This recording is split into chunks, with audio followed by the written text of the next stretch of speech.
तो जय हिंद प्यारे बच्चों, नमस्कार। तो जैसे कि प्यारे बच्चों 24 सितंबर का आप लोग का प्यारे बच्चों संस्कृत का पेपर होने वाला है क्लास 9th का। तो यहाँ पर आप लोग को दिख रहा होगा प्यारे बच्चों संस्कृत का पेपर। यहाँ पर मैं आपको संस्कृत का पेपर करवाऊंगा, मतलब कि यही प्रश्न आपके एग्जाम में 100% आएगा। मतलब कि जो प्रश्न मैं आपको यहाँ पर करवाऊंगा आपके एग्जाम में 100% आएगा। नहीं आए तो आपका जो मन करे आप लोग मुझे कॉमेंट करिएगा। मेरा नंबर भी आपको दिख रहा होगा प्यारे बच्चों, इस नंबर पर आप लोग मुझे मैसेज भी कर सकते हो। और प्यारे बच्चों अगर अभी तक प्यारे बच्चों चैनल को नहीं सब्सक्राइब किए हैं तो चैनल को जरूर सब्सक्राइब कर लीजिएगा, क्योंकि प्यारे बच्चों यही प्रश्न आपके एग्जाम में 100% आएगा। ठीक है, और यहाँ पर देख सकते हो क्लास 9th का प्यारे बच्चों संस्कृत का पेपर है। ठीक है, तो चलिए प्यारे बच्चों मैं आपको बहुत ही अच्छे तरीका से पहले ऑब्जेक्टिव करवा देता हूँ, उसके बाद मैं आपको सब्जेक्टिव करवाऊंगा। ठीक है, तो चलिए शुरू करते हैं क्लास को। तो बच्चों यहाँ पर आप लोग को क्वेश्चन दिख रहा होगा, आपके एग्जाम का क्वेश्चन लेके आ गया हूँ। तो देखिए आप लोग इस वीडियो को लास्ट तक देखिएगा बहुत ही अच्छे तरीका से। ठीक है, और 100% प्यारे बच्चों आपके एग्जाम में आएगा तो आएगा। ठीक है, फर्स्ट नंबर क्वेश्चन है कि ऋषियों के विचार प्रकट करने वाले ग्रंथ को क्या कहते हैं? तो उपनिषद कहते हैं। ठीक है, दूसरा है कि इस स्तुतु पाठ किन दो ग्रंथों से संकलित है? तो रामायण जो महाभारत, यानी कि रामायण प्लस और महाभारत। ऑप्शन नंबर बी होगा राइट आंसर। कौन नहीं डरता है? तो विद्वान जो है प्यारे बच्चों नहीं डरता है। ठीक है, अगला प्रश्न है बच्चों स्तुति पाठ में कुल कितने पद हैं? तो बच्चों 10 हो जाएगा राइट आंसर। सभी प्राणियों का कल्याण चाहने वाले पुरुष कौन है? तो सज्जन होगा राइट आंसर। पंचतंत्र के लेखक कौन है? तो विष्णु शर्मा जी होगा इसका राइट आंसर। ब्राह्मण पुत्रों ने किन नदी में स्नान किया? तो गंगा नदी में स्नान किया। नेक्स्ट प्रश्न है बच्चों आपके स्क्रीन पर यहाँ पर दिख रहा होगा कि महाकाल मंदिर किस राज्य में स्थित है? तो मध्य प्रदेश में स्थित है। ठीक है, उसके बाद अगला प्रश्न है आपका प्यारे बच्चों व्यम प्योति साहिस्का किसका कथन है? तो बच्चों भैरवानंद का होगा। ठीक है, यक्ष युधिष्ठिरवाद यक्ष युधिष्ठिर संवाद पाठ महाभारत के किस पर्व से संकलित है? तो आदि पर्व होगा राइट आंसर। अगला प्रश्न है बच्चों आपके स्क्रीन पर संसार के हेतु किसे बताया गया है? क्रोध होगा इसका राइट आंसर। पंडित कौन है? तो ऑप्शन ए होगा राइट आंसर। सबसे प्राचीनतम वेद कौन सा है? तो बच्चों आपका जवाब होगा ऋग्वेद होगा इसका राइट आंसर। नेक्स्ट प्रश्न है बच्चों आपके स्क्रीन पर मातृभूमि की स्तुति किस वेद से उपलब्ध है? तो यजुर्वेद होगा इसका राइट आंसर। शुक्ल और यजुर्वेद किस वेद का भाग है? Option number A, option number D यानी कि अर्थवेद का होगा राइट आंसर। देवालय में किन किन वर्णों का संधि हुई है? तो ऑप्शन नंबर ए होगा, ऑप्शन नंबर बी होगा राइट आंसर। नेक्स्ट प्रश्न है बच्चों आपके स्क्रीन पर यहाँ पर दिख रहा होगा आप लोगों को भ्रमणम में कौन सी संधि है? तो ऑप्शन ए होगा राइट, ऑप्शन बी होगा राइट आंसर। नवरात्रम में कौन सा समास है? तो ऑप्शन ए होगा यानी कि द्विगु समास होगा। महान चौ आसो राजा का समस्त पद क्या होगा? तो महाराज होगा। उसके बाद अगला प्रश्न है बच्चों आपके स्क्रीन पर कह रहा कि तत्पुरुष समास का उदाहरण निम्न में कौन सा है? तो विद्याहीन होगा राइट आंसर। 21 नंबर प्रश्न है कि बिना पानी में कौन समास प्रयुक्त होता है? बहुविग्रही समास होगा। उसके बाद अगला प्रश्न है 22 नंबर की आर्यरुत्तमन सूत्र का उदाहरण वाक्य निम्नलिखित में कौन सा है? तो बच्चों ऑप्शन सी होगा राइट आंसर। नेक्स्ट प्रश्न है बच्चों आपके स्क्रीन पर कह रहा है यहाँ पर कि पुत्रेन स आगत पिता वाक्य में पुत्रेन पद में तृतीय विभक्ति किस सूत्र से हुई है? तो बच्चों ऑप्शन डी होगा राइट आंसर।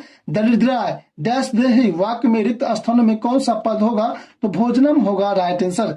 जिससे नियमित पूर्ण विद्या पढ़ी जाए उससे कौन सी विभक्ति होता है? तो बच्चों ऑप्शन नंबर ए चतुर्थी विभक्ति होती है। ठीक है, नेक्स्ट प्रश्न है बच्चों आपके स्क्रीन पर यहाँ पर दिख रहा होगा प्रश्न पहले बच्चों अपादान कारक में कौन सी विभक्ति होती है? तो ऑप्शन ए होगा राइट आंसर। ऊपर के योग में कौन सी विभक्ति होता है? तो बच्चों ऑप्शन बी होगा राइट आंसर।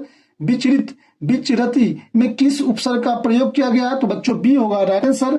अगला प्रश्न है कि अब उपसर्ग में निर्मित शब्द कौन सा है? तो बच्चों अवरोध होगा राइट आंसर। नेक्स्ट प्रश्न है बच्चों आपके स्क्रीन पर यहाँ पर दिख रहा होगा बहुत ही अच्छे तरीका से कि अस धातु के लट लकार प्रथम पुरुष बहुवचन का रूप कौन है? तो संति होगा राइट आंसर। ददामी किस धातु का रूप है? तो दा होगा इसका राइट आंसर। कक्षा में शिक्षक किसका महत्वपूर्ण बतलाते हैं? तो विद्या को बतलाते हैं। बीज गणित के ज्ञाता कौन है? तो आर्यभट्ट होंगे इसका राइट आंसर। नेक्स्ट प्रश्न है बच्चों आपके स्क्रीन पर शब्द निर्माण पद्धति किस भाषा में उपलब्ध है? तो संस्कृत भाषा होगा इसका राइट आंसर। नेक्स्ट प्रश्न है बच्चों आपके स्क्रीन पर यहाँ पर दिख रहा होगा प्रश्न प्यारे बच्चों, प्रत्येक लकार के कितने रूप होते हैं? तो 18 लकार के रूप होते हैं, ठीक है।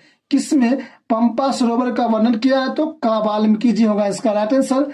नभ शब्द का अर्थ क्या है? तो बच्चों आकाश होगा राइट आंसर। नेक्स्ट बच्चों आपके स्क्रीन पर क्वेश्चन है कि संस्कृत वाक्य में संस्कृत काव्यों में किसका वर्णन आवश्यक है? तो प्राकृतिक होगा राइट आंसर। पशुओं की स्वाभाविक परिस्थिति वर्णन किस कवि के द्वारा किया गया है? तो बच्चों कालिदास राइट आंसर। 10 पुत्रों एक वृक्ष समान किस पुराण में उल्लिखित है? तो बच्चों ऑप्शन डी होगा आपका राइट आंसर, मतलब कि गरुड़ पुराण। अगला प्रश्न है बच्चों आपके स्क्रीन पर यहाँ पर कि अहो न युजते एव कीर्तमान किसने कहा? तो बच्चों ऑप्शन नंबर हो जाएगा डी इसका राइट आंसर। संति किस धातु का रूप है? तो बच्चों ऑप्शन ए होगा राइट आंसर। लतायाम में कौन सी विभक्ति है? तो बच्चों सप्तमी विभक्ति है। नेक्स्ट प्रश्न है बच्चों आपके स्क्रीन पर आपको दिख रहा होगा प्यारे बच्चों प्रश्न कि गृहस्थ किस विभक्ति की रूप है? तो षष्ठी विभक्ति। 45 नंबर प्रश्न है कि असमद शब्द का सप्तमी विभक्ति एक वचन में रूप क्या होगा? तो बच्चों मम होगा राइट आंसर। तासु किस सर्वनाम शब्द का रूप है? तो बच्चों ऑप्शन ए होगा राइट आंसर। नेक्स्ट प्रश्न है बच्चों आपके स्क्रीन पर 47 नंबर प्रश्न करा कि पठ जोड़ अनियम में कौन सा रूप बनेगा? तो बच्चों ऑप्शन नंबर हो जाएगा सी इसका राइट आंसर। नी जोड़ तुमुन से कौन सा रूप बनेगा? तो बच्चों नीतुम हो जाएगा राइट आंसर। सरल जोड़ टाप में कौन सा पद बनेगा? तो सरला बन जाएगा। कुमार शब्द में कौन सा प्रत्यय प्रयुक्त होता है? तो बच्चों ऑप्शन ए होगा राइट आंसर। अगला प्रश्न है बच्चों आपके स्क्रीन पर 51 नंबर संस्कृत वर्णमाला में कुल कितने दीर्घ अक्षर हैं? तो बच्चों 4 हो जाएगा राइट आंसर। और आपका 52 नंबर प्रश्न है कि आदेश सूचक लकार निम्न में कौन सा है? तो बच्चों लोट लकार होगा right answer. Option number C होगा राइट आंसर। तो बच्चों आपको एग्जाम में टोटल 80 प्रश्न पूछा जाएगा जिसमें से आपको 50 ऑब्जेक्टिव का जवाब देना है। तो मैंने प्यारे बच्चों यहाँ पर आपको 52 ऑब्जेक्टिव करवा दिया हूँ, ठीक है प्यारे बच्चों। अब आप लोग को देखिए एग्जाम में तो 50 पूछा जाएगा, तो आप लोग 50 ऑब्जेक्टिव का जवाब दे दीजिएगा और इसको अच्छे तरीका से लिख लीजिए और याद कर लीजिएगा प्यारे बच्चों, क्योंकि यही प्रश्न आपके एग्जाम में 100% आएगा, ठीक है। और देखिए प्यारे बच्चों अगर अभी तक आप लोग व्हाट्सएप ग्रुप में ज्वाइन नहीं हुए हैं तो ज्वाइन हो जाइए, जिससे प्यारे बच्चों मैं आप लोगों को बिल्कुल फ्री में प्यारे बच्चों PDF दे सकूं और बहुत ही आसान तरीका से, ठीक है। और अभी तक प्यारे बच्चों आप लोग चैनल को नहीं सब्सक्राइब किए हैं तो चैनल को जरूर सब्सक्राइब कर लीजिएगा, ताकि प्यारे बच्चों